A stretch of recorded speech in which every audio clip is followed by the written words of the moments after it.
Hello, hello, hello. Welcome. This is Bark After Dark. You're watching this after dark. We are barking in the daylight. We are recording this. Most of our shows, if you're new, are live. This one is not because we have a pre-recorded interview that we got just right after our man Nate Frazier committed to Georgia.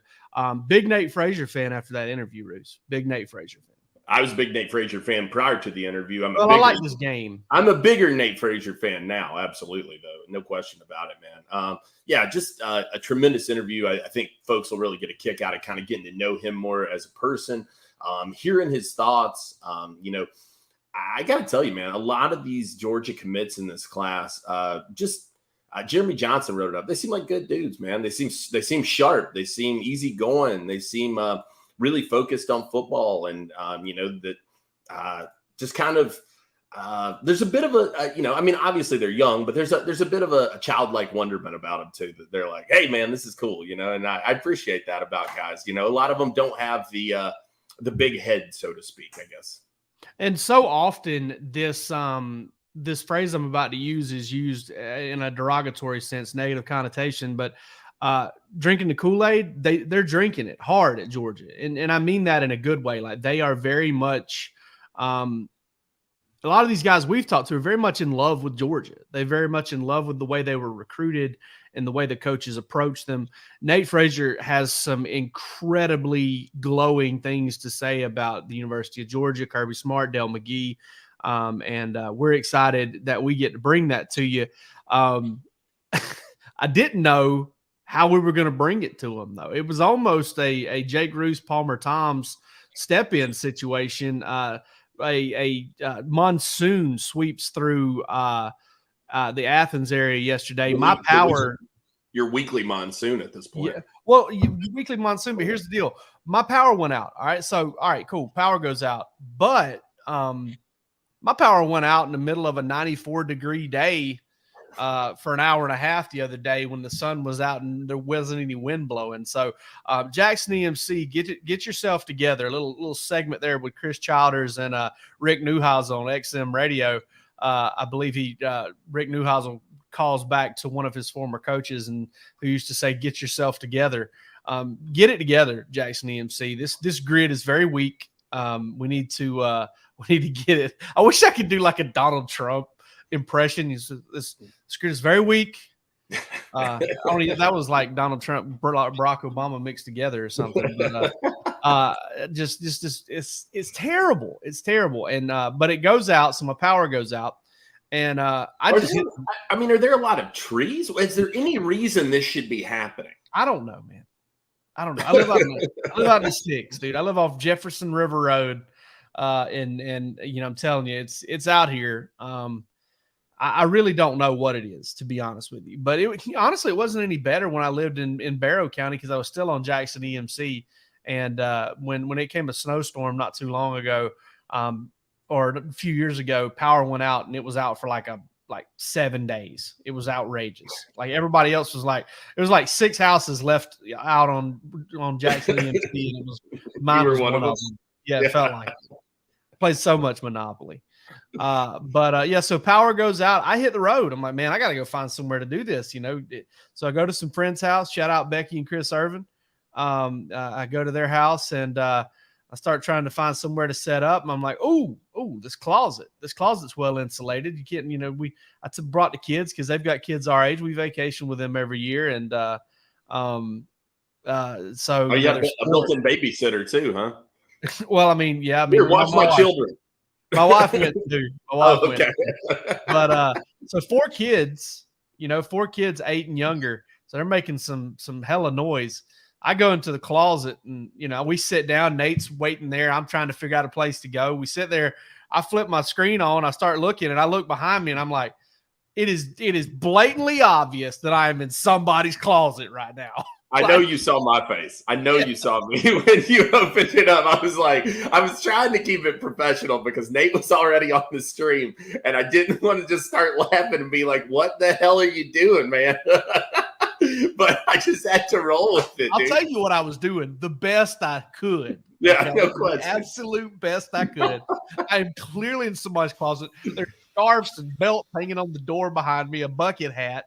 There's houses and everything else. I mean, it's blatantly obvious. So I go ahead and stall us for about 3 more minutes while I get a virtual background up. So that's what you'll see. You'll see a little DawgsHQ virtual background behind me in the video. But incredible experience. And Roos was obviously hitting us up in the group chat, our DawgsHQ group chat, live from my friend's closet, Jake Rowe.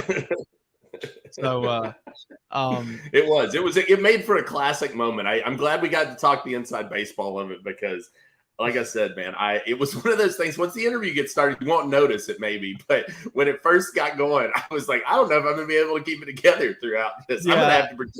I'm gonna have to pretend like this guy's somewhere he's not. I knew immediately that this wasn't going to fly. I was like, I can't do this. I can't do this.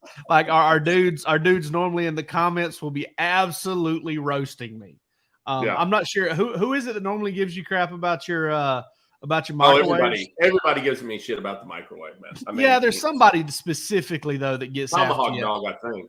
Yeah, I believe you're right. I believe it's old Tomahawk Dog that gives you crap about that. But God, it's so funny. And I knew, like I saw it, and the funny thing was I felt your reaction on the inside. Like I knew how funny it looked. Because it was one of those things like, oh, where is he at? Okay, whatever. No, it was there was no denying. You said, I'm going to a friend's house, and when your camera turned on, I was like, this is the studio now. This is where I found to put myself. I tried a couple different places, but it was just it wasn't well lighted enough. I didn't have my ring light that I could bring. But anyway. Listen, I'm not a master in transition like Wes Blankenship of the Georgia Show is. So I'm just going to jump into our new sponsor. We're excited about this new sponsor, gametime.co. That's .co, not .com, .co, gametime.co. It's listen, this is last second ticket apps, dime a dozen, right? Not gametime.co. Stress-free. This is the one thing. Like I am always looking for tickets. I'm always kind of perusing around for tickets because I want to take my family to like live sporting events. I love taking them to Braves games. They're tough, man. I mean, I'm not going to mention any of them by name, but there are a lot of them out there, and they make it tough on you. Whether you don't know when you're going to get your tickets, you don't know how expensive it's going to be, you don't know what's going to be available there at the last minute. None of that is a problem at gametime.co. They have flash deals. They have last minute ticket deals. You sometimes when you want to look there 20 minutes, 30 minutes before the event, maybe you're in the area and you're like, you see a deal and it should be marked down. I mean, listen, you're 20 minutes before, these things probably aren't going to sell. Well, gametime.co allows you to do that. Game Time flash deals, like I said, last minute deals. It's easy to find and buy new tickets for every type of event. That's the thing. It's not just sporting events. It's all across the board. It is your place for the last second ticket deals. And listen, you don't have to worry about planning months and months and months in advance. They specialize in making sure they've got you covered, whether you're on a whim or whether you wait and try to find the deal there late. It's the fastest growing ticket app for a reason. All right. They are flying up the boards right now. And it's because of the stress-free last second, anytime you want to go, they're able to kind of figure it out for you. And that's awesome. So snag the tickets without the stress.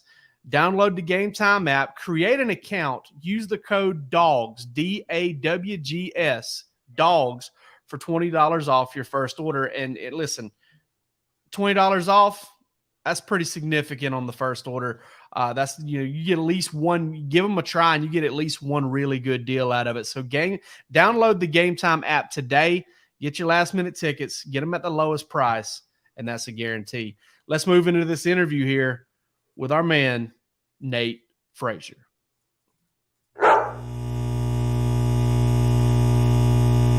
Hey, Roos, Georgia just landed a big timer. Nate Frazier, we've talked about this guy over and over and over again about how impressive he is on film. And listen, man, I can't say enough about it. And what's cool is we've got him on here pretty quick. Nate's been kind enough to join us. Nate, listen, I think Josh asked you when you knew, and you said, that first visit to Georgia. Was there anything, digging a little bit deeper, was there anything specifically in that first visit that really kind of just blew you away? Yes, sir.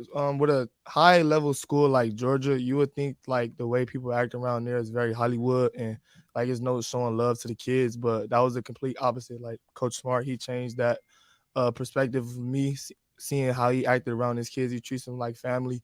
So just seeing how he loves on them, that was something big for me because I want something deeper than football, and you can tell it was like that at Georgia. You mentioned Nate, also Del McGee and the role that he played, and seeing him in action, being around him, seeing what kind of coach and what kind of man he was. Can you just speak to that and how far he's been able to continue to push Georgia as one of the preeminent places in college football for running backs to attend? If you check his history over the 9 years, Coach McGee's been there. He's been doing the same thing, getting kids to the draft every single year, develop them to be the best in the country at the University of Georgia. So that was something that was big for me. I can tell that him being as a coach, he loves being at that college. So I think he would not go nowhere. So that was something big for me as well. Development wise, man, you've seen it yourself. He's got Swift in there last year. Just put Kenny Megan sausage in the league. He has Nick Chubb, which is probably the highest rated running back in the country right now. So that was big for me. So talk to me about this photo that's on the screen right here.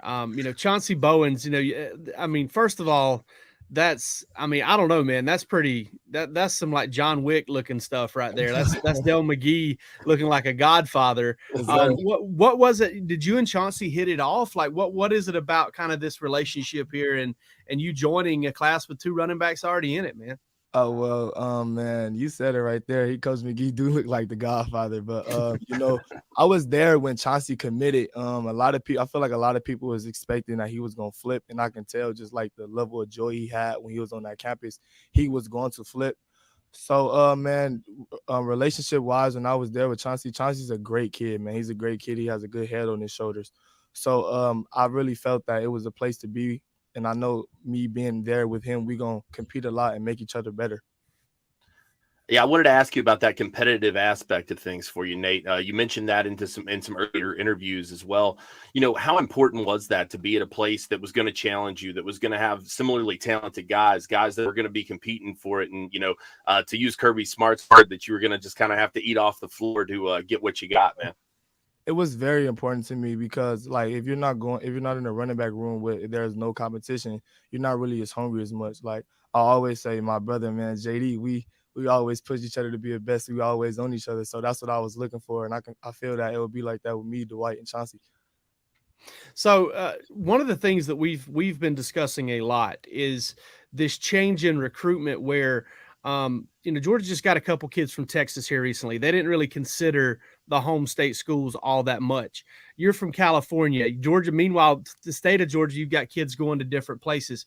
Why do you think that is, as somebody who's kind of lived recruiting and things of that nature? Why do you think it is that guys like you are coming cross country to play at Georgia now, as opposed to staying home and staying at USC, and vice versa? Guys are leaving Georgia to go play other places.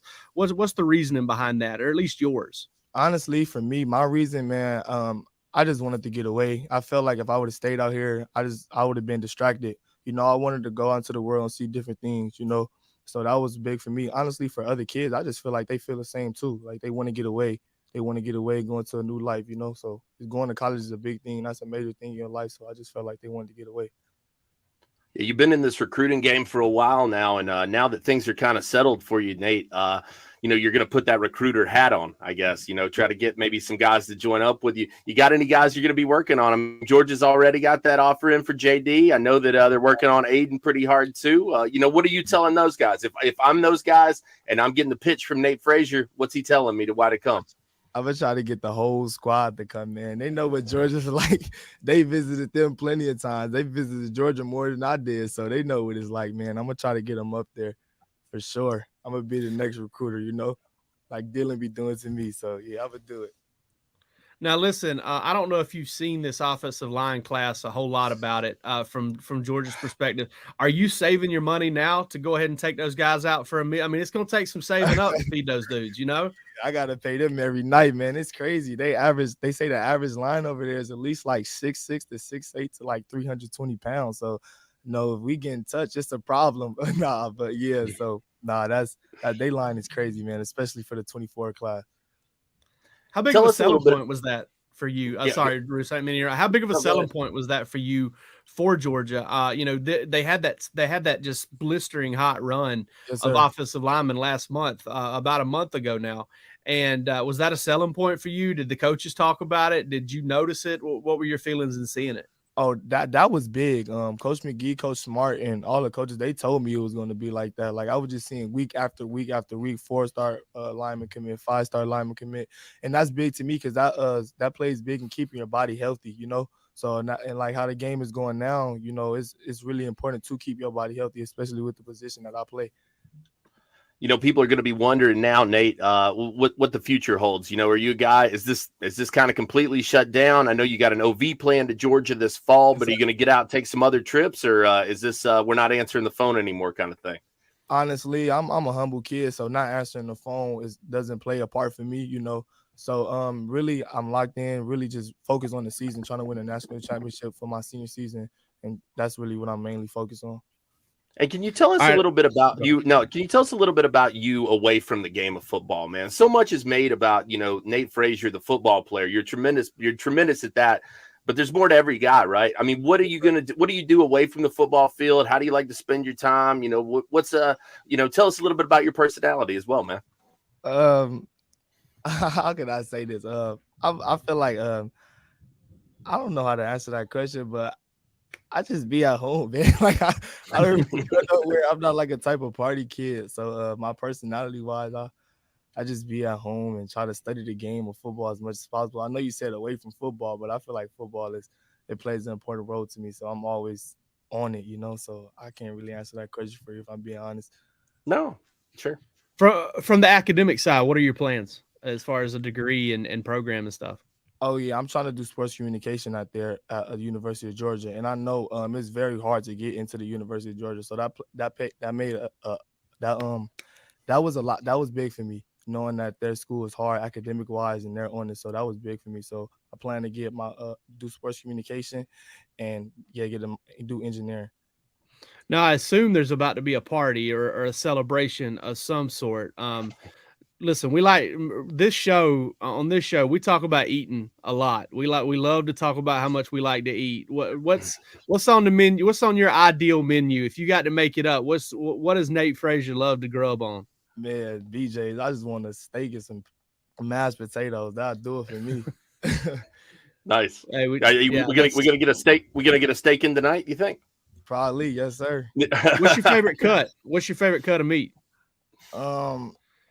You sirloin guy, ribeye, filet? I'd probably say a ribeye. Yeah, okay. Yeah, man, I like you a lot. Dude, you are like you're rising up my power rankings quick, dude. You are soaring up in power rankings. Thank you, sir. Nate, we don't want to keep you too much longer, man. Just got one last thing here for you, man. What do you want to tell Georgia fans, man? What's the message to the Georgia faithful out there, Bulldog Nation? You know, tell us what you're bringing to the table, what they can expect out of Nate Frazier, and just send some words of love to those guys. I just want to say thank them for all the support they has been giving me. It is nonstop on Twitter, on Instagram. They have been giving me a lot of support. I just want to say thank you to them. I'm just going to come in and work hard and, you know, keep the running back tradition alive at Georgia. Awesome. My last question for you is this. It's more from an informational perspective. You said when you come in, when's that going to be? Are you going to be an early guy? Or are you going to be later on? How's that work for you? No, sir. I'll be coming in around June of next year. So I'm going to do my full year of high school. Gotcha. Are you going to run track your senior year? Do you have any other sports you're going to be involved in? I got to, man. I got to. I'm trying to be as fast as possible.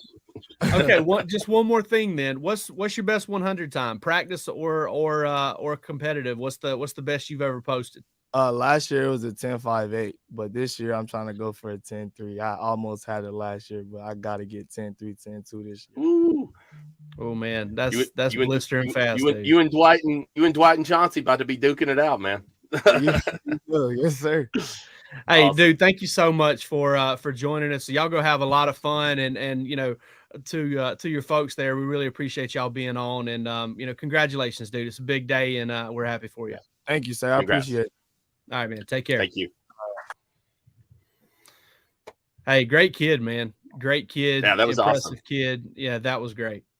Lot for Georgia fans to be excited about. I mean, just from a personality standpoint, and then you go turn the tape on, man, and good Lord. I mean, there's a lot. There's just pretty much any aspect that you could really appreciate about a running back. And hey, man, huge credit to Del McGee. What a key role he's played in this, and what a tremendous class he's helped Georgia put together in this 2024 cycle when it comes to running back. They needed it, but he was able to deliver.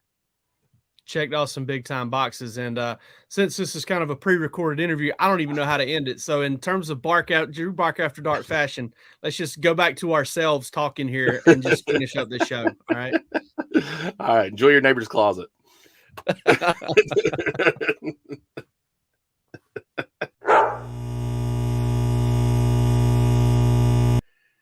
Bruce, I don't know. Coming back in after that interview is going to be about as awkward as it was ending it. I had no idea what I was doing there. Yeah, Nate Frazier with a 5-star interview. You with a 1-star outro for him. 1-star. Hey, listen, you're Mountain Jake. I'm 1-star Jake. You were open about the fact though that transitions not necessarily your forte. I get it, and that was a tough one, man. That was because we were trying to figure out how to kind of take him out easy. Be respectful of his time. That how gracious of the kid to do that 100%. With us, man. We made him sit around for 4 or 5 minutes too before we got the thing rolling. We didn't. You did. Well, you moved blouses in order to find a suitable camera angle. But no, he was really gracious with his time, man, and he did not have to be. He's had family, friends, everybody coming out to support him. And was just nothing but gracious with his time. So, Nate, if you're listening to this, buddy, if you see this, thank you again for coming on with us. I was really impressed and kind of blown away with some of the things he said. Really just his approach overall. His demeanor was really cool. I mentioned that quote that he gave to Chad about working his ass off. And, I kind of got that sense in talking to him, when asking him, what do you like to do outside of football? He couldn't really come up with anything. He said, that's just kind of what I do. That's what I think about. It's who I am. And, I think that that's probably something that plays really well for a guy like Kirby Smart or Del McGee, who, quite frankly, they build their lives around that as well in a major, major way. Absolutely. Absolutely. And listen, I'm a big fan of him. I talked about this at the beginning of the show, but I was a big fan of him as a player. Obviously, that was it. But sometimes you meet these kids, and Roos, we've met so many of them, and at this point in their lives, whether it's because they're talking to a couple of white dudes that are 20 years older than them, or whether they're talking to people that look weird, or hey, who's this short fat guy trying to interview me? I don't know.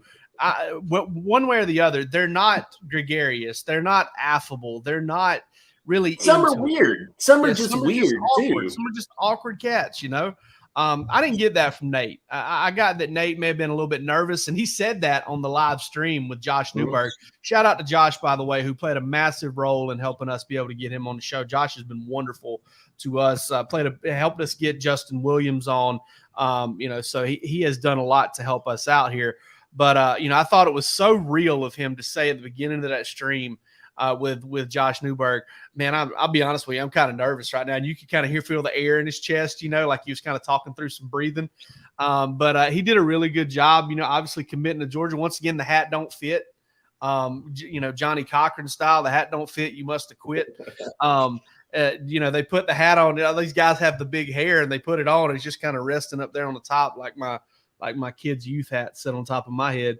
But Georgia got a really big time player, and I'm a bigger fan of him after having talked to him, because not necessarily from the saying all the right things, but just kind of, I feel like there is a direct correlation between how you feel about a school and how you perform and what kind of career you have there. If you are all in, if you are, he talked, in that interview with us about wanting to go do something different. I thought that was some unique insight and almost some confirming, stuff that we've talked about with our board and stuff we've talked about on the show about, getting out, doing your own thing. These kids are a little bit more mature in some ways than we were coming up. They've seen more of the world. They've got more intrigue and interest into it. I mean, I wanted to get away. I didn't get away too far, but I did want to get away.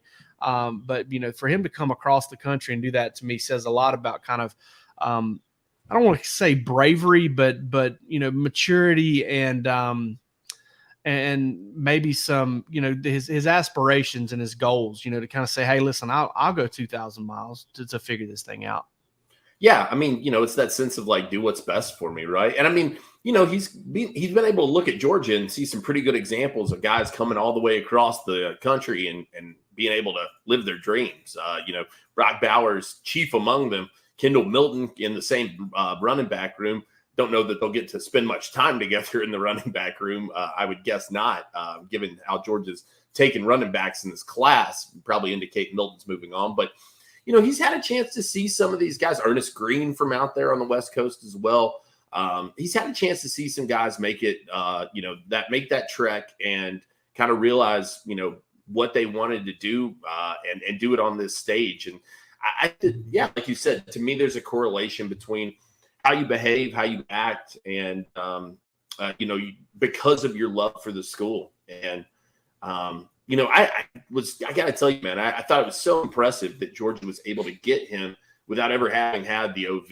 I believe that was the case for KJ Bolden and FSU too, if I'm not mistaken. Yeah, I believe so. Never OV there, which is kind of crazy if you think about it. I mean, that's I can't remember a lot of instances of that happening. And KJ's is even a little odder because KJ last visited Florida State in April.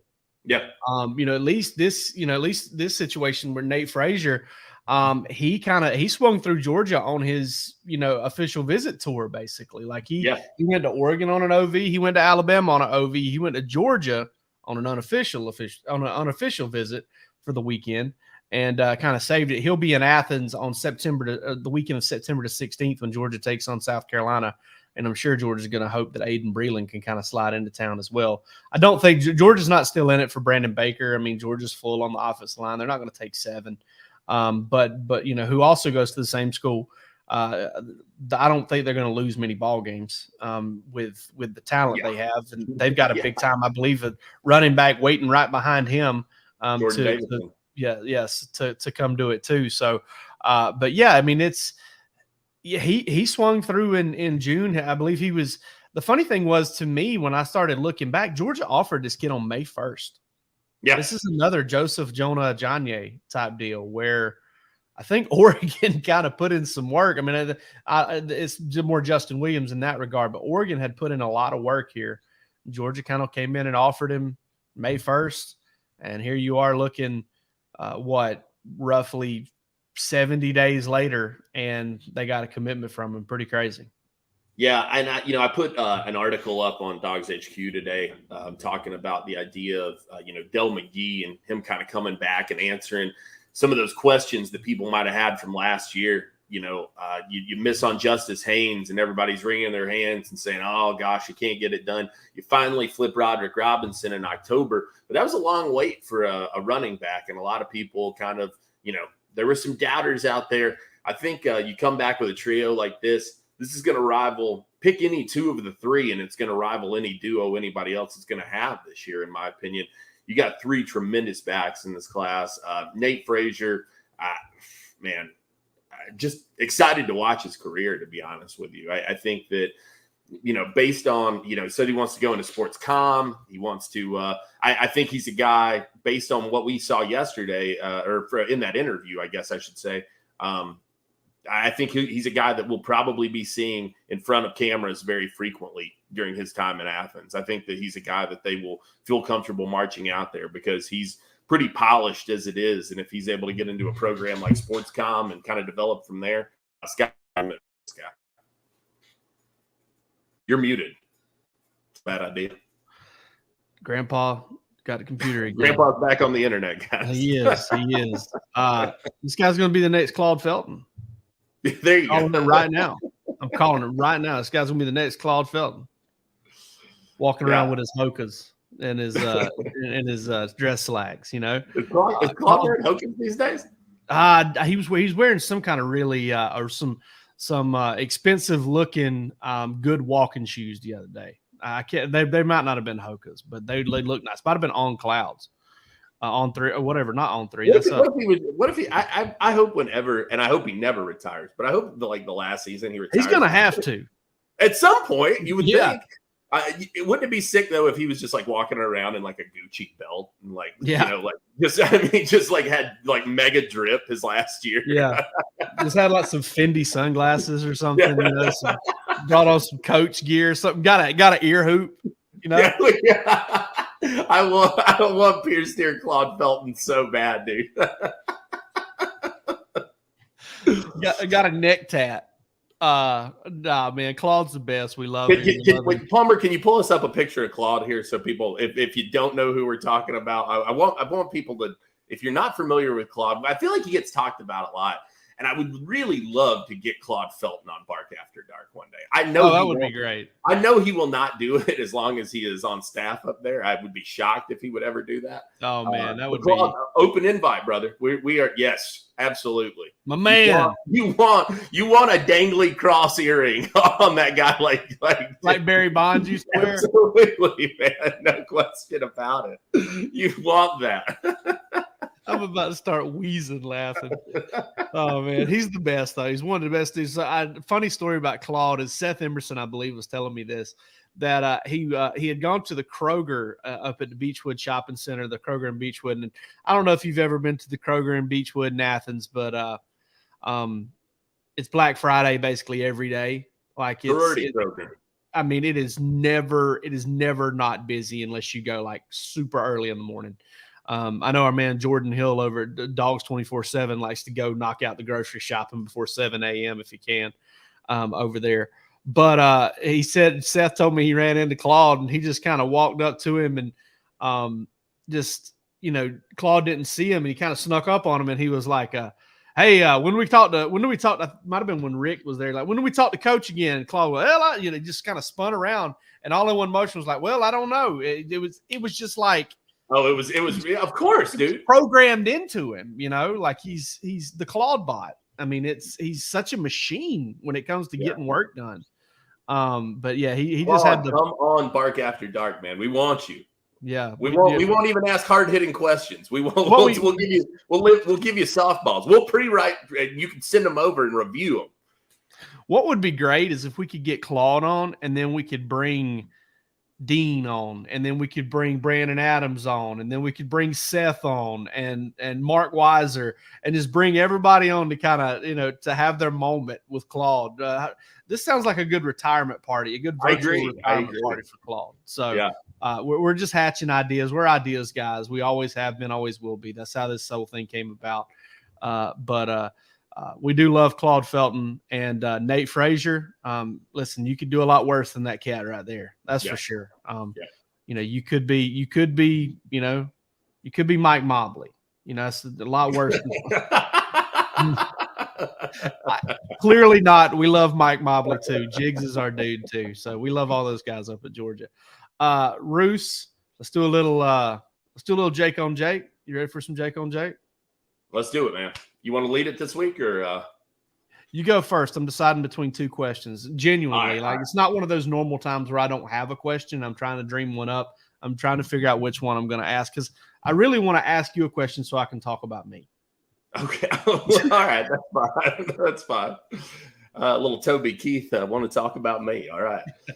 So I'm going to ask you a legal / morality question because before we recorded this, I got a phone call. So I'm currently engaged in some litigation. My heart skipped a beat when you said currently engaged. I was like, how did I miss this? So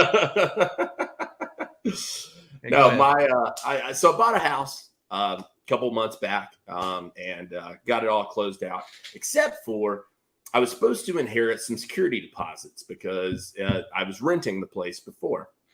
I wasn't paid my security. So I got most of the money back, but I was light one security deposit, right? So I have tried to contact the person who owed me this money. I went through all the legal steps in order to contact them, to no avail. So I took legal action. I was able to do everything on my own, didn't require a lawyer. Learned a lot about the legal system in doing it. And So everything's been filed. Everything's set in motion. I've been awarded a judgment even. I have since been contacted by this person, and they have wanted to now they want to negotiate. Now they want to talk about it. Now that everything has been in process, everything's been served, all the paperwork is in place. So my question to you, Jake, from a morality standpoint, legal standpoint, if you want, do I work with this person now? Or because they rebuffed me for so long, do I just move forward as is? The way I see it, Roos, is if you show weakness here, people are just going to walk over you for the rest of your life. I think you need to have this man offed. Like there's Craigslist has a good selection of hitmen. Jake Roos does not endorse any of this. If it comes up in potential litigation, I don't even know who it is, so I can't be charged with anything. I do not advocate for murdering of another human being. No hitman conspiracies like the one for the former Auburn long snapper and his wife down in the Bahamas. Hopefully we don't have to deal with any of that. By the way, there was somebody on our board that I deleted one of their posts, or I deleted the thread or something about that. Man, they got so mad about not being able to talk about that hitman controversy on our board. Like, dude, calm down. Okay. It's okay. I'm not going to sit there and play around with a thread like that where folks are getting off the rails. But anyway, I think it'd be a good idea. Where does this person live? Locally. Live in your town? Locally. Yeah. If there's somebody in town, I think it's always good to keep the lines of communication open and, just kind of maybe casually remind them that you have a judgment and you have the law on your side here, and but that you're willing to dialogue, and because that's your neighbor, man. That y'all share a town. It's one of those things where it's never a bad idea to get along with the people you're around, dude. When we lived in our old house, we had one of the worst. When we lived in Barrow County, we had one of the worst neighbor situations you could possibly ask for. But it is as big of a headache as it was. I think one of the best moves I've ever made in my life was always keeping a good relationship with those folks, because we never, if we asked them something nicely, if we asked them to do something, they would do it. And it really wasn't with the owners of the house. It was more with their kids, who were just absolute damn hellions, all hours of the night. But yeah, so want to ask you. All right. So I know you're a man that loves music. We've talked about Prime Country. We've actually, one of the happiest days of my life was when somebody brought our Prime Country discussion to the board. I feel like this thing might be taking off, and it might be our way to stardom, is to show off our knowledge of Prime Country music. And that may be how you and I reach the top. Did you see, I hate to interrupt you. Did you see the guy who posted about McBride and the Ride having done Amarillo Sky? Yes, I did. Yeah. I did not know that. Did you? I didn't know that either. No, but I did look it up. And I did too. It was good. Yeah. And I've always loved the lyrics to Amarillo Sky. Me too. Me too. I've never disliked him, but I've never been like, oh, Jason Aldean, he's awesome. I think he's got a cool country story because he literally did it 3 times. Like he hit, he went away, he hit, he went away, and then he hit again and he stayed. But I do love the lyrics to that song. And I'd listen to it as well. And I liked it. It's pretty solid. I think it's one of those songs that can probably be covered by a lot of people, and they can probably do a good job with it as long as they identify with it a little bit and it's not completely fake. But I know you're a music guy, so I wanted to ask you, and you know this for me, you know what's going on with me because I've just been texting you about this nonstop. But what's your thing now? Like, what are you going to these days? What are you locking in on? What am I listening to? Yeah, that's an interesting question. I've been trying to vary things up a lot. That's really been the key for me, because I feel like I kind of get into a rut sometimes, man. As much as I love Smashing Pumpkins and Alice in Chains and Nirvana, man, I've listened to that stuff a million times. And so I'm really trying to force myself to get out there. And the way that I find myself doing that is I make the Spotify like a Spotify radio. Yeah. And I hear a song I like, and then I go to a Spotify radio for that artist. And then I kind of whittle down from there. So it's been some weird stuff lately, man, for that reason. I've gotten into some one of the bands I've really been digging on is called the Good Luck Thrift Store Outfit. It's kind of a bluegrassy kind of thing. I'm really digging a lot of bluegrass lately. David Childers is another guy I've been listening to. I don't think he's related to Tyler Childers, but he's a tremendous songwriter. There is a lot of Tyler Childers and Sturgill Simpson, Iris DeMint lately as well. It's a lot of like kind of pseudo bluegrass stuff I've been really getting into. A lot of melodies, a lot of harmonies, a lot of people playing mandolin and steel guitar and that kind of thing. So I that's just kind of what I've been vibing with lately, man. It's good warm weather music too. It makes me happy, makes my toe tap. So a little bit of bluegrass this summer for J. Cruz for sure. How about you, buddy? Well, obviously, you know why I asked that question. I do. I cannot talk enough about Zach Bryan right now. Like, I just came off like a little bit of a hip hop deal, where and when I say deal, I mean I don't have nobody offered me a record deal or anything like that to rap. I'm good, but not that good. But no, I mean, so I just came off of like probably a couple weeks, listening to a lot of hip hop, and I'm talking about like anything from back when I was in college, which was a pretty awful time for it, to be honest. No way, dude. I totally disagree. Well, okay, here's the deal. You started college later than I did. You got out of college like right around the same time I did. That around 2009 stuff, that 2009 pop hip hop, like not great. Flo Rida and all that stuff. It's terrible, but I listen to it a lot with my kids. I thought you were referencing like that early 2000s, like Lil Jon and like, that kind of stuff. Even that's it's entertaining, but it's not good. Yeah, sure. But it's like, it's party music. It does, it accomplishes the purpose of what it was designed for. Yeah. So, but I listened to a lot. I had been listening to a lot of like that, radio style hip hop with my kids in the car. And like, it's fun because they just geek out over it. They just go bananas. And like, they'll start like, doing I don't know how they learned how to do the robot, but they were doing the robot and stuff, in the back. Like I look in the mirror, my daughter's back there going like, they're on that damn TikTok is what it is. I guess. I hope not. But I watch a little bit of TikTok with them, but I kind of screen what they see. But obviously, like I was a couple 2 or 3 days ago, I was like, man, I need something new. And I'd been hearing about Zach Bryan. I believe our man Eddie Radosevich brought Zach Bryan up on our podcast.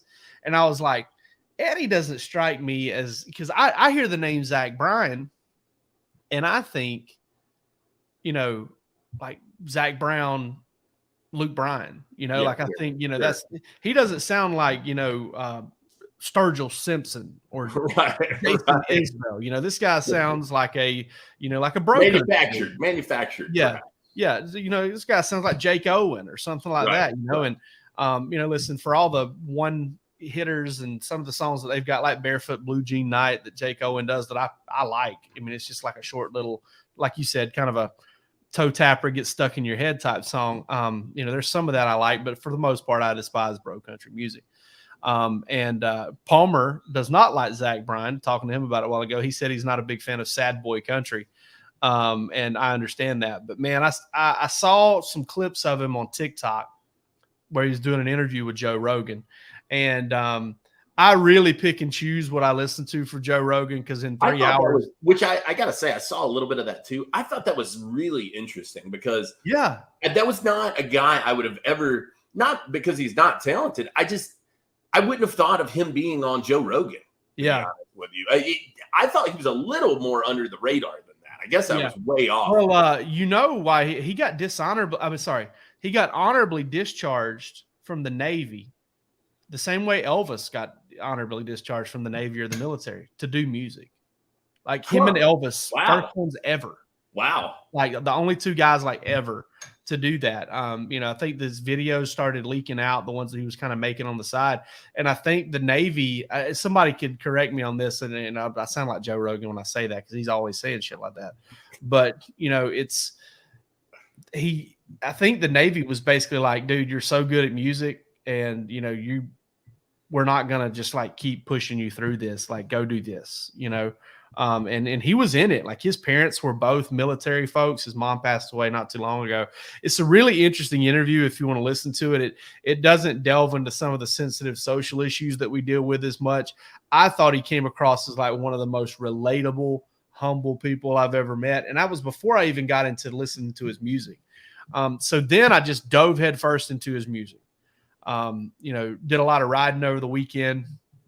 And just listen to it nonstop. Can't stop. Some of the best stuff I've ever listened to. It's incredible. He's a 27-year-old lyricist that you just don't normally see at 27 years old. Most guys who write like he does have lived some more hurt and lived a lot more life just in general than he has. It's incredible. So I would encourage you to go check him out. I think he's got a new album coming in August at some point too, but and I'm excited about it. But I've been trying to listen like you do, like try to branch out a little bit, listen to some new stuff, because there's only so many times I can listen to right above it. And well, no, there's not. I can listen. I'll listen. Like I'm going to listen to it as soon as we're done here. Palmer will tell you on our way into games when we go cover a Georgia game. I'm like, hey, get that right above it. Crank it up real quick. Hey, did you finish Gemstones yet? Yes, I did. Oh, okay. So I don't want to give any spoilers. I'm not going to give any spoilers in terms of the show, but you want to talk about hooked on a song, that Sturgill song. Oh my God, dude! All the Golden California. All the Golden California, dude. Yeah. I played it. I was singing it for a few days too. On repeat, man. I play it like 3 times a day at least, man. Yeah, it's such a good song, man. I want him to do a whole album in that style, man. That the choir setting is really good for him. Yeah, he was funny too. He did a really good job. Yeah, he did a really good job in that show, and it was the way they ended it made me feel like it's over. It's been renewed for a 4th season. Oh, is it? Yeah, they already got picked up. God, where are they going to go? But man, Keith, Judy Gemstone, Baby Billy, Baby Billy, man. Bible Bonkers, Bonker Boys. What we need to do, we need to do like they do on, the Ringer has the Prestige TV podcast. Yeah. We need to do Righteous Gemstones. We need to say, listen, guys, we're your guys for Righteous Gemstones. Okay. I can watch every episode 6 times. Yeah. There's so much good and so much funny from the season, but I don't think I laughed any harder than this past time when Baby Billy came up to do his final pitch. I won't say what it's about. And Danny McBride just goes, he said, just this motherfucker. I was watching it on the couch with my wife, and I had like rolled off the couch onto my knees and like buried my face in the couch, just crying, laughing. It's so good if you don't take things too seriously. But it's a great show. All right, we've outlived our welcome here. We were hoping for like a 40-minute show. We've ended up at 50 minutes. This is how we do. And we haven't talked about sports in 20 minutes. Yeah. So maybe it's a good thing. Maybe it's a bad one. But we'll be back next Monday with plans of being live and with plans of a live guest. It's just we got a few lines in the water. We'll see if anybody bites. Yeah, hopefully, it may be a prospect. It may be Kirby Smart. It may be Joe Biden. We don't know. We may have Palmer Thomas. We may have Ron DeSantis. We may have Beyonce. Could have Beyonce on. We've been talking to her people. So, all right, guys, y'all take care. We'll see you next Monday.